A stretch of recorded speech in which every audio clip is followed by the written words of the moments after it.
തീരദേശ മേഖലയിലെ വനിതകളുടെ പ്രശ്നങ്ങൾ തിരിച്ചറിയാൻ വീടുകൾ സന്ദർശിച്ച വനിതാ കമ്മീഷൻ. കാസർഗോഡ് ബേക്കലിൽ മത്സ്യത്തൊഴിലാളികളുടെ വീടുകളിൽ വനിതാ കമ്മീഷൻ എത്തി. കടൽക്ഷോഭ ദുരിതങ്ങൾ കൂടുതലും അനുഭവിക്കുന്നത് സ്ത്രീകളെന്ന് കമ്മീഷൻ വിലയിരുത്തി.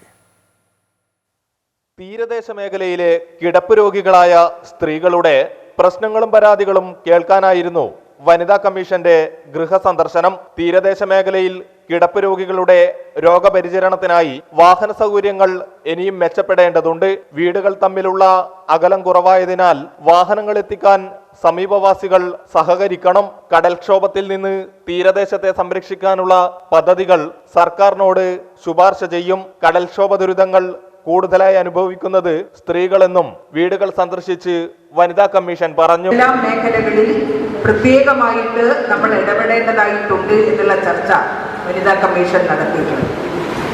ഓരോ മേഖലയിലും ജീവിച്ചു വരുന്ന മനുഷ്യരുടെ പ്രശ്നങ്ങൾ വ്യത്യസ്തമാണ്. അതുകൊണ്ട് തന്നെ ഏറ്റവും അധികം പാർശ്വവൽക്കരിക്കപ്പെടാൻ ഇടവരുന്ന ജനവിഭാഗങ്ങളുടെ പ്രത്യേകമായിട്ടുള്ള പ്രശ്നങ്ങൾ അഡ്രസ്സ് ചെയ്യേണ്ടതുണ്ട് എന്ന് കണ്ടുകൊണ്ടാണ് തീരദേശ മേഖലയിലും അതുപോലെ ഗോത്ര മേഖലയിലും ട്രൈബൽ മേഖലയിലും ഞങ്ങൾ പ്രത്യേകമായിട്ടുള്ള ക്യാമ്പുകൾ സംഘടിപ്പിക്കാൻ തീരുമാനിച്ചു.